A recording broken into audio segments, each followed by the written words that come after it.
Olá pessoal, bem-vindos a mais um vídeo aqui no canal da Target Capital Imobiliário no YouTube. Eu sou o Bernardo Tavares Passa, eu sou o CEO da Target, prestador de serviços para o segmento, setor imobiliário da construção civil e corporações, aqui apresentando um case de prestação de serviços, consultoria recentes. Empreendimento com 209 apartamentos, 5 apartamentos de 1 quarto, demais de 2 quartos, com 2 quartos, uma torre com 21 lajes, 17 pavimentos tipo. No litoral de São Paulo, serviço entregue pela Target, estudo de viabilidade econômica e financeira, projeto ainda em fase de anteprojeto, quase em nível de aprovação pela Prefeitura Municipal lá do município, Baixada Santista, tá? A região do Baixada Santista. Então o serviço da Target compreendeu o estudo de viabilidade econômica, comercial e financeira, com vistas à aprovação em fase de pré-análise junto à Caixa Econômica Federal para a obtenção do financiamento, bem como desenvolvimento do memorial de incorporação, quadros ABNT, declarações diversas e registro e legalização do empreendimento junto ao cartório de imóveis lá do município da Baixada Santista.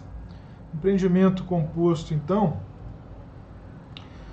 por apartamentos com 2 quartos, distribuídos em pavimento térreo de lazer, pavimento de lazer, aqui com coworking, com academia, salão de festas, brinquedoteca, lavanderia e mini mercado, né? Aquele mini mercado condominial. Empreendimento desenvolvido para atender uma ampla gama de um público amplo de diversas origens e segmentos, né? Aqui a gente tem um público aí de São Paulo, né? Que pode comprar, além da população que vive ali no litoral da Baixada, na Baixada Santista, né? Uma região muito densamente ocupada, populacionalmente falando. Então, um público que pode comprar para a própria residência, é um público empreendimento direcionado para um público que pode comprar para locação de temporada, né, de veraneio, para público de São Paulo, que é muito amplo. É um público aí selecionado que busca uma certa segurança, um lazer interno, né, para quando estiver ali dentro das dependências do condomínio, né? E também para uma fatia menor, mas também significativa, detectada aqui no nosso estudo de viabilidade, que é o público que vem a turismo de negócio, né? Então esse empreendimento ele tem uma probabilidade muito boa, muito grande para ter uma liquidez alta, né, no mercado, né, viabilizando aí o empreendimento para os empresários. O fator decisivo para empreendimentos, né, citando esse caso aqui, empreendimentos a serem incorporados em regiões densamente povoadas, em zonas metropolitanas de grandes capitais, por exemplo, o grande fator dificultador da implementação de empreendimento é o lote, né? É o terreno, né? Há uma escassez de terreno. E quando há uma escassez, o custo, né, tende a subir, né, o que eventualmente pode inviabilizar o empreendimento, né, se a massa construtiva vendável, né, não cobrir o custo de construção mais terreno, né? À medida que o custo do terreno aumenta, né, a gente tem aí uma redução dos índices de lucratividade, né, e da rentabilidade da incorporadora como um todo, né? O custo de construção não sobe, não varia muito, né, para cada padrão construtivo, né? Por um grande centro metropolitano até facilita, porque a gente tem ali uma oferta maior de mão de obra, com um custo de deslocamento e eventual hospedagem muito reduzido, né? Então a gente tem esse fator que favorece, porém o custo do terreno é um fator significativo na formação do custo total do empreendimento e na sua rentabilidade, né? O que muitas vezes dificulta muito o empreendimento, né, em termos financeiros, né? O terreno com custo muito elevado, né, ele tende a ter as frações ideais também com custo muito elevado, que eleva, né, por ser um fator de peso na formação do custo, eleva muito o custo final do negócio, né? E a gente não pode subir o valor de venda, né? A gente tem que trabalhar com valor de venda compatível com aquilo que é praticado lá no mercado pelas empresas concorrentes, né? E num grande centro a concorrência é muita, né? Ainda mais numa região dessa aqui, né? Mas enfim, vencida, esse pessoal aqui venceu a etapa, né? O lote já assegurado, né? O terreno já assegurado, terreno de quase 1.700 metros quadrados. Então agora resta estruturar o empreendimento para a Caixa Econômica Federal e para a cartório de registro de imóveis. A Target entregou então o estudo de viabilidade, a gente fez preenchimento de toda a documentação da Caixa e produção e preenchimento de toda a documentação para cartório de registro de imóveis.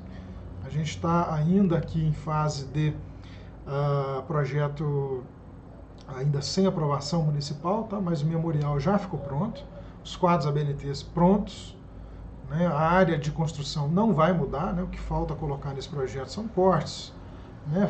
Fachadas, né? Implantação, o detalhamento do empreendimento em nível de projeto para nível legal, né? Para o nível de prefeitura, para a Caixa Econômica Federal e para a produção do documental para cartório. Esse nível de detalhamento aqui já basta. A Caixa exige o projeto nesse padrão, já está ok, né? Mas sem necessariamente ser aprovado pela prefeitura. Lá na fase de análise definitiva, aí sim, né, a Caixa exige o projeto já aprovado e o cartório exige o alvará, né? Para a gente poder registrar o memorial de incorporação, projeto aprovado em prefeitura. Havendo eventuais alterações significativas nas áreas dos apartamentos, na quantidade de apartamentos, nas áreas de lazer, aí sim nós temos que fazer a revisão de todo o rol de documentação. Mas o empresário informou que não vai haver essa possibilidade. Então aqui, ó, os quadros ABNT, os 209 apartamentos, né, aqui preenchidos. Né, o pavimento tipo se repete 17 vezes, né? Então aqui a gente tem todos eles elencados aqui, o custo de construção formatado aqui no quadro 3, né, normal do nosso processo. As planilhas aqui da Target, elas estão preparadas para a gente preencher os quadros 1 e 2 e os quadros 4, 4B, 4B1, 5, eles são preenchidos de forma automática, né, automatizado. Com exceção do quadro 3, a parte do orçamento, ele é feito aqui separado, não é de forma automática. Aqui a gente calcula custo por custo, com base em algumas informações fornecidas pelo cliente e com base aqui na expertise Target, na experiência passada da Target, para a gente calcular de forma estimativa, dentro de um grau de certeza aceitável pela BNT, né, para se computar o custo de construção do empreendimento. Né? Aqui o item 11 e 12, o pessoal pergunta bastante por que está zero. É porque a empresa, no caso deles aqui, essa empresa ela é uma incorporadora e construtora. Ela não faz o papel isolado de construtor, nem faz o papel isolado de incorporador, né? Eventualmente existem empresas incorporadoras que não são construtoras, e existem empresas construtoras que não são incorporadoras. Né? Existem empresas que trabalham no regime de administração, né? Existem empresas que trabalham com regime de terceirização da obra. Existem muitos casos que podem ensejar aqui a inserção de algum percentual. Ó. Eu já coloquei aqui, ó, remuneração do construtor, somente preencher quando a obra for contratada junto a terceiros, que não seja mão de obra direto do empreendedor, né? Pode ser que o próprio condomínio, né, o CNPJ do condomínio, contrate uma construtora a preço de custo mais administração, não é esse caso aqui. E a remuneração do incorporador aqui está zero, porque a rentabilidade, o resultado desse pessoal aqui, né, eles vêm da diferença. Ela é calculada, né, oferida como sendo a diferença do valor de venda, do VGV, com relação ao custo total, né, de implementação do empreendimento. Né? Aqui o VGV calculado aqui em 66.530.000, os apartamentos aqui com valor adequado para o mercado, se bem que aqui eu optei em colocar o limite superior da avaliação. A gente faz uma avaliação dentro de um campo de arbítrio com valor mínimo e valor máximo. Eu sempre coloco o valor máximo permitido, né, pelo cálculo, né, o cálculo de ABNT. mas pode ser que a Caixa Econômica Federal mande revisar esses valores aqui para o valor médio ou o valor mínimo, né? Esperar a avaliação do banco. Mas isso aqui reflete, esses cálculos que refletem com grau de confiança de 90% os valores praticados lá na mesma praça, né, na mesma região, na mesma cidade, para apartamentos com esse mesmo padrão de construção e área similar, né, variando entre 35 e 48 metros quadrados, com 2 quartos ou 1 quarto lá no térreo. Tá? Terreno aqui avaliado em 2 milhões e 100, BDI de 20%, custos indiretos Caixa aqui, tá? A gente tem outros custos indiretos que não são computados aqui na FRE, mas que a gente precisa computar lá no estudo de avaliação, né? A gente tem lá vários outros custos. A Caixa deveria colocar esses custos aqui na FRE para fins de estudo de viabilidade. Né? Mas, né, a gente faz esse estudo aqui de forma separada, eles não são computados na FRE, mas precisam ser obrigatoriamente considerados para a formação do custo final do empreendimento, né, no âmbito de um estudo de viabilidade profissional.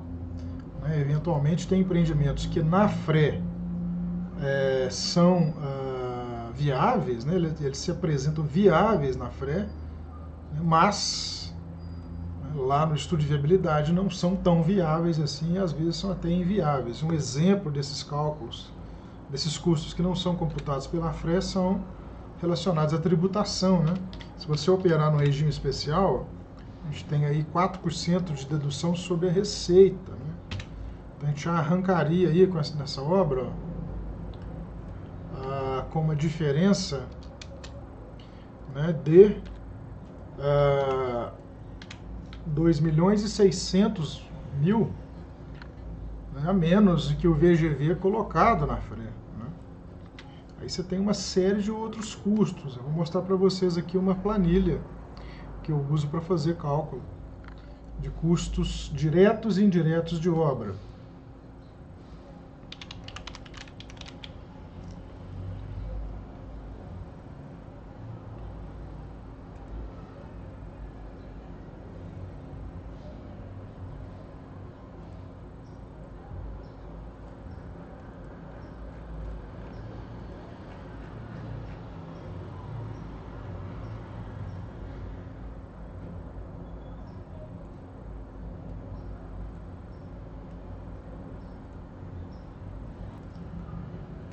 Para vocês terem uma ideia, esse aqui é um cronograma que foi feito para essa empresa também.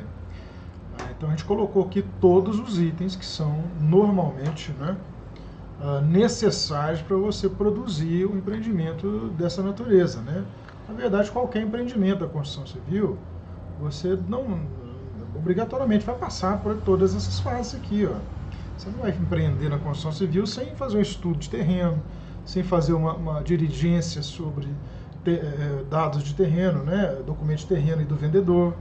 Se o vendedor tiver algum problema de justiça lá, pode ser que o terreno seja penhorado, né, para pagar a dívida do vendedor depois, né? Então você tem que ter esse custo aqui, isso aqui custa. Né? Algumas prefeituras cobram a taxa de diretriz municipal. Né? Se for em outro município, você tem que pagar um despachante. Você tem aqui permissões ambientais para casos de loteamentos. Você tem que pagar um estudo de massa, você tem o estudo de definição do produto, identificação de fonte de financiamento, isso tudo aqui tem uma consultoria, para tudo isso aqui tem uma consultoria. A Target presta todos esses serviços aqui de forma muito corriqueira, para vários empresários que preferem terceirizar do que manter dentro da sua estrutura uma equipe para fazer essas coisas. Né? Que é a análise prévia da Caixa, análise definitiva, estruturação de SPE ou SCPs, um trabalho aí minucioso de seleção de empreiteiros que vão prestar o serviço, coleta de preço, avaliação de capacidade de produção, né, se tem PBQPH, se não tem. Isso tudo aqui é custo. Para cada um desses itens aqui a gente tem um valor a ser desembolsado. Né, depois a gente chega lá na execução do empreendimento. Aqui, ó, execução do empreendimento. Pra você ter uma ideia, ó, que vocês não estão vendo aí, mas são 59 itens de custo antes do início da execução do empreendimento. E ainda assim, na fase de empreendimento, você ainda tem aqui diversos custos. Olha, isso aqui não é computado lá na frente. Placa de obra, mobilização de canteiro, tapume, rede elétrica provisória, bombeiro, barracão, portaria de obras, se for o caso, né? Você não pode deixar a obra aberta, não tem que ter uma portaria. Equipamento de proteção individual e coletivo, transportes, vales transportes, veículo à disposição da obra, mão de obra indireta, engenheiro de obra. CUB e SINAP não cobrem engenheiro de obra, né? E a Caixa exige que nós calculemos o custo de obra com base no CUB, né? Ou valor do SINAP por metro quadrado, né? Lá nenhum desses personagens aqui, ó, é computado lá no preço que a gente informa para a Caixa. Aquele BDI de 20% lá não serve para absolutamente nada em termos de cobertura de custo. A gente tem almoço, café da manhã, caixa de obra, uniforme, seguros. Né? Já viu o tanto que a gente gasta com seguros, exames, despesas gerais, ó, impostos e taxas, implantação do empreendimento. Aqui começa, ó, implantação do empreendimento. Tá? Aqui, ó, a gente tem então vários serviços que não são computados, acompanhamento topográfico, consultorias, ó, isso aqui são exigências do sistema de gestão de qualidade, PBQPH, né, no âmbito dos empreendimentos Minha Casa Minha Vida, a Caixa exige, né? Então aqui você tem uma série de outros itens. Esses daqui eu ainda calculo, né, lá na BNT, né? A gente coloca lá. Aqui, ó, eventualmente você tem custos fora, né? Passar aqui porque não é o foco desse vídeo, né? Mas só para vocês terem uma ideia, ó, são 210 itens aqui nessa planilha, que todos eles, para todos eles, há um custo envolvido. E aqui na FRE, nós não temos onde colocar esse custo. Ó. A gente só informa custo direto. A Caixa vem aqui nesse item aqui, ó, nessa aba, orçamento sintético, e computa o custo da obra do item 3 ao item 8, ao item 8.4. Ok? Todos os outros itens não são computáveis pelo CUB, a gente tem que colocar de forma separada. Aqui, ó. Tanto aqui quanto no outro documento externo mais completo. Aqui, ok, tá? Deu tudo ok aqui, ó. Empreendimento todo enquadrado aqui nas incidências. Agora é aguardar a Caixa, né, liberar para o pessoal, né, na pré-análise, para poder prosseguir para a análise definitiva. Então aqui nesse pacote, a Target forneceu estudo de viabilidade, cronograma, memorial de incorporação e declarações para o cartório de imóveis, FRE, cronograma e declarações diversas para a Caixa Econômica Federal e outras consultorias com assuntos correlatos. Ok, cidade aqui do interior de São Paulo, na Baixada Santista, no litoral.